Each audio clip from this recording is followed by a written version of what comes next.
When I first met my sister-in-law, she didn't seem to like me. She would look me up and down with a harsh stare and laugh quietly to herself. I thought she was probably making fun of my appearance. I felt like I was someone she could easily mock or belittle to feel better about herself. So, when she asked for my help, I said no. I couldn't think of any reason to help her. My name is Maria. I married my husband 3 years ago, and now we live with my in-laws.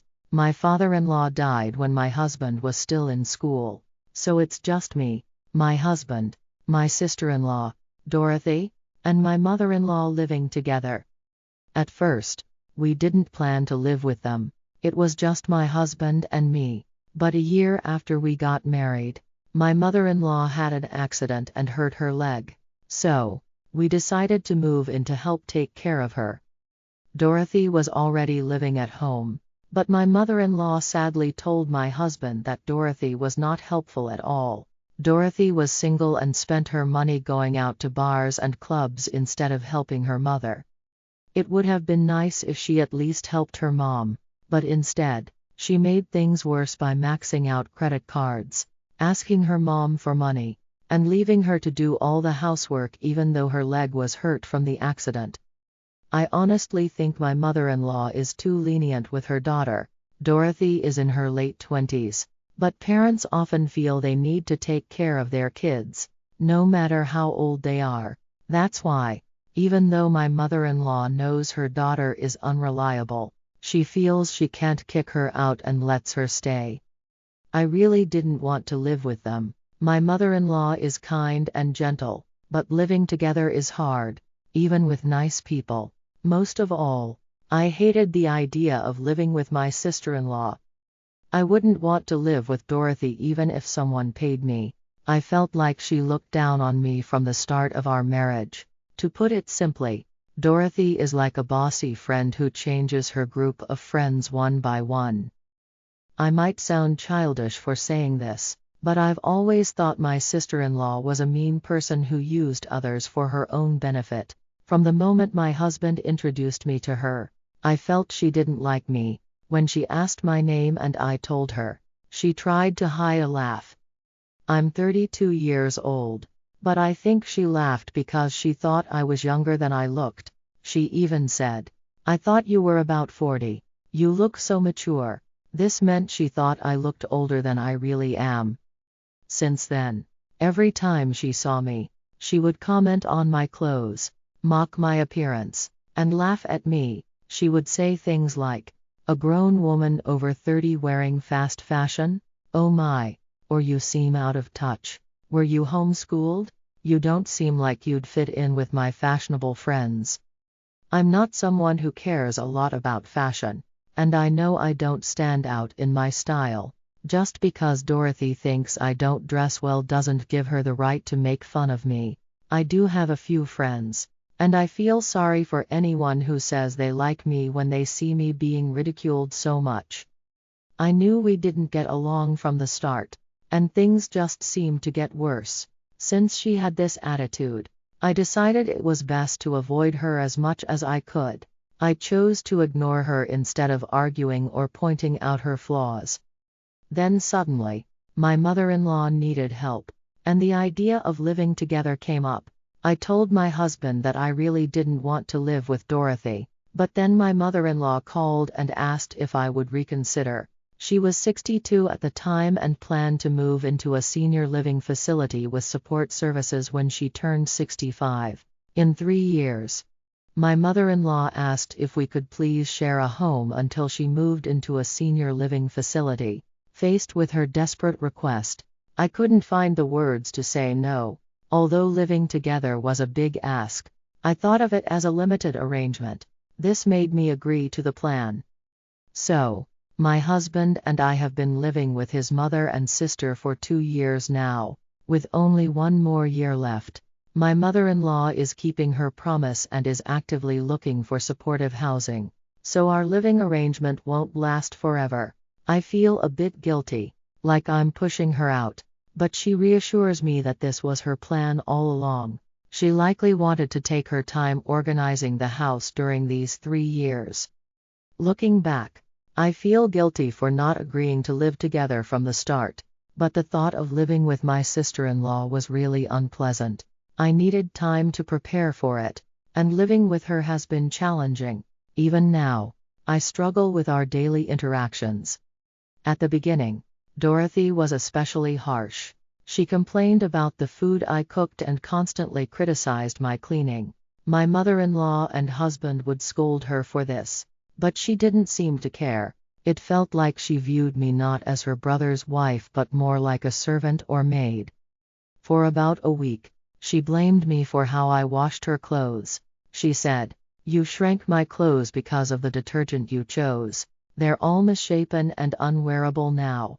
After 3 years of marriage, you still can't handle housework. You're basically useless."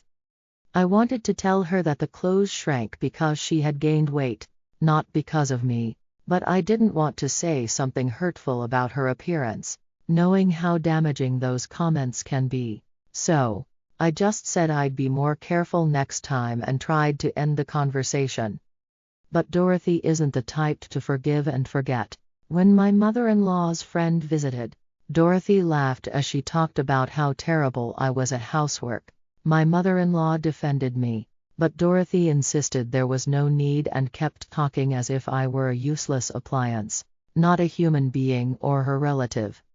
Sometimes I argued back, but mostly I just nodded and let her words wash over me. I didn't want to sink to her level and knew arguing would be pointless. I told my mother-in-law and husband that once we stopped living together this year, I didn't want anything to do with Dorothy, and they both agreed. I might be a bit spiteful, but I think Dorothy will have a hard time when my mother-in-law moves into a senior living facility. Dorothy has been living at home and spending her salary however she wants. I don't think someone like her can suddenly live on her own responsibly. Once we stop living together, we won't help her, and that feels like a little revenge. But sometimes it seems like even God is on my sister-in-law's side. She told me her boyfriend proposed to her. She said, "My boyfriend is tall, handsome, and kind. He has a great job at a big company, so I'm basically marrying into money. I'm so glad I worked on my looks and fashion. I wouldn't want a miserable life like someone I know living with in-laws after marriage." She laughed while looking at me, making it clear she was talking about me. Dorothy stood in front of me, smirking, and said, "I bet you thought I wouldn't be able to live on my own without my mom. Too bad for you, old lady." I couldn't help but blush a little because she hit the nail on the head with what I was thinking about her. At the same time, I felt a strong wave of frustration. "Congratulations on your engagement, but married life is tough, you know," I said. She might complain about my housework skills, but the one who really can't do anything is Dorothy. It was the best comeback I could think of, but she just looked triumphant. "Are you trying to act tough because I won't be around? My fiancé is rich and will hire a professional housekeeper, not someone useless like you." I felt utterly defeated. I had sworn I would never see Dorothy again once we stopped living together, so I decided to avoid her as much as possible during the remaining time we had as housemates. A month after Dorothy's announcement, her fiancé came to visit. I thought anyone who chose her couldn't be a good person. I even thought something terrible. Dorothy had warned me not to introduce myself to her fiancé. "I don't consider you family. Just serve the tea and go away. I'm not inviting you to the wedding anyway." I felt relieved when I heard that. I just wanted to cut ties with her as soon as possible. When her fiancé arrived, I reluctantly served tea as instructed. Knowing this might be the first and last time we met, I stole a quick glance at Dorothy's fiancé, and when I did, our eyes met. As her fiancé began to speak, Dorothy interrupted, saying it wasn't a big deal and told him I was just the housekeeper. "You don't have to worry, Steve. I told you before, right? I have a useless sister-in-law who can't do anything. It's a loss to get involved with her, so you can ignore her." Hearing that, I bowed my head slightly to her fiancé and left the room, feeling embarrassed. Then Dorothy's fiancé called my name. Maria, you were a senior consultant at the firm, right? I can't believe you're married to Dorothy's brother. Steve looked at me in disbelief. He was actually familiar to me. He was my junior at work until I quit after getting married. I had heard he changed jobs after that, but neither of us expected to meet again like this.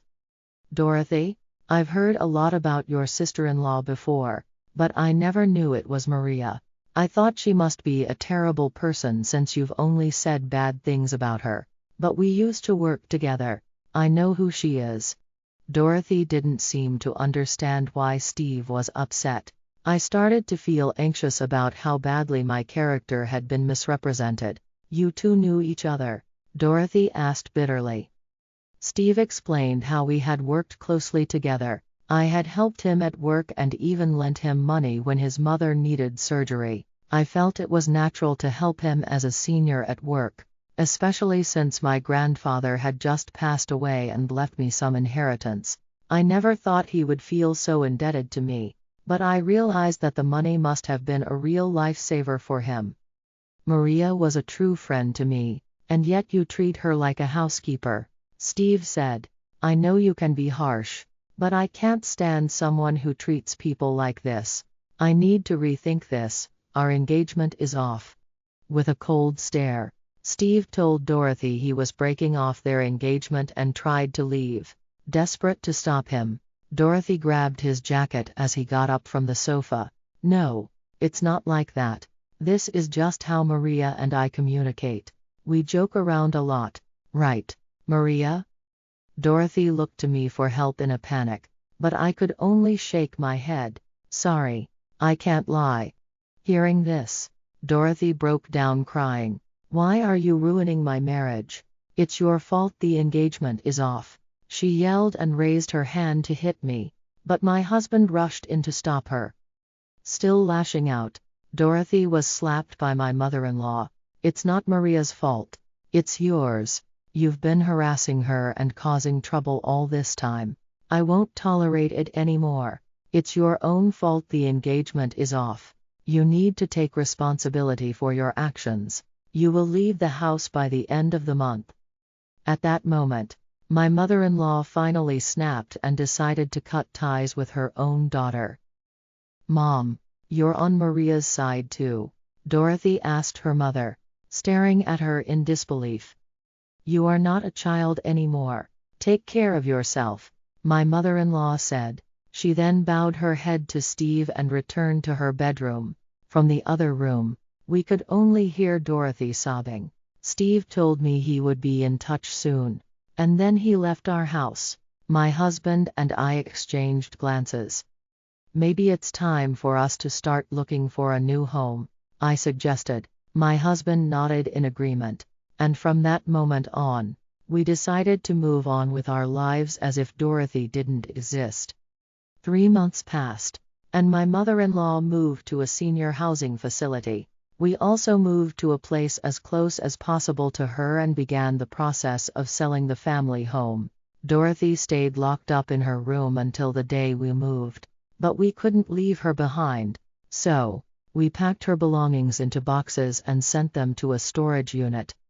On the day of the move, we gave my sister-in-law the bare essentials, the key to the storage unit, and the $3,000 severance payment we had received from my mother-in-law. It seemed like Dorothy had lost all motivation after her broken engagement and quit her job. I don't know what happened to her after that, and it seems Steve isn't in contact with her anymore. He told me that he was saved once again because of me. If I had gone through with that marriage, I would have definitely regretted it. You've always been my lifesaver, he said. I couldn't help but feel guilty because, in a way, Steve has been my lifesaver too. I had wished for my sister-in-law to struggle in the end, but maybe doing good deeds brings rewards like this. That's how I felt. My sister-in-law had treated me like a slave and constantly harassed me, which is probably why things turned out this way. I've never seen or felt God, but from now on, I want to live a life where I can hold my head up high,